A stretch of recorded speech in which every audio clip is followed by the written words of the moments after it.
In chapter 16, verse 115, it says, "He has only forbidden to you dead animals, blood, the flesh of swine, and that which has been dedicated to other than Allah." If you ask for a reason, the Quran only says in chapter 6, verse 145, that it is impure. There is no other reason given, and a Muslim is supposed to accept the Quran's rulings without any questions and say, "We hear and we obey." Sounds very mindless, doesn't it? So the Quran doesn't tell us, but why is it now forbidden? Isn't it obvious? It is forbidden because pigs are very dirty, filthy animals that swim in dirt and have no sense of cleanliness and shame. They are obviously sick and make you sick. They are disgusting. Or are they?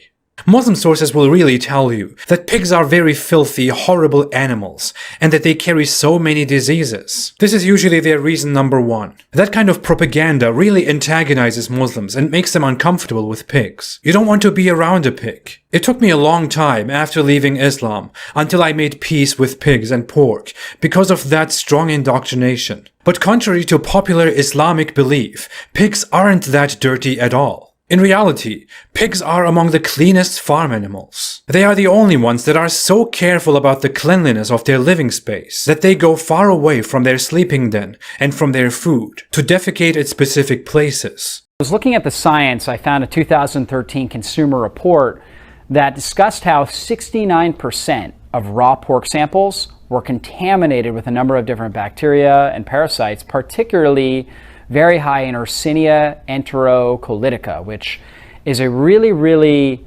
bad parasite to get. It causes a lot of GI stress, so gastrointestinal stress, diarrhea. I mean, a lot of reports of people die all over the world with this sort of infection. And so it's very hazardous. Also, on top of that, you know, pigs are known to carry tapeworms, which, believe it or not, very common. And once we get tapeworms in our system, they're very hard to eliminate. I work with a lot of clients using parasite protocols in order to help eliminate these things, but it's very challenging in order to do that. Parasites will reduce your immune system and put chronic stress on your body. A lot of these people with parasite infections, they don't sleep well at night because parasites stimulate stress hormones at night. Stress hormones go up, the individual doesn't sleep well. In fact, that's one of the signs that you may have a parasite is, you know, 10, 11, 12 o'clock at night, all of a sudden you're wired, right? And you just can't fall asleep. You struggle to fall asleep no matter how hard you try. That is actually a sign, right, that a well-versed clinician will say, possibly there could be a parasite playing a role here. And pork is one of the biggest carriers of parasites. So, you know, we look at the science, it just shows that we've got all these parasites in the animal products.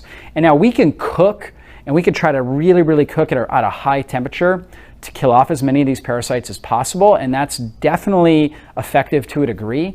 But some of the parasites are actually so virulent and they're so resistant that they can survive even high heat. So, so an animal like pork, again, not a whole lot of vital nutrients that we can't get, really no vital nutrients that we can't get from other animals like lamb, grass-fed beef, consuming bison or wild game, wild caught fish. We get a much greater nutrient value out of those animals, right, and consuming those than we would out of pork. And then with pork, we're also taking in a high risk for parasites and then other environmental chemicals and toxins as well. When we barbecue or we cook at a really high temperature, we actually cause a number of carcinogenic chemicals, particularly things like heterocyclic amines and polycyclic aromatic hydrocarbons. And these polycyclic aromatic hydrocarbons, PACHs, that's produced when we're smoking the meat, right? So the smoke aspect produces these PACHs, which are known carcinogens, right? So they really increase our risk of developing cancer.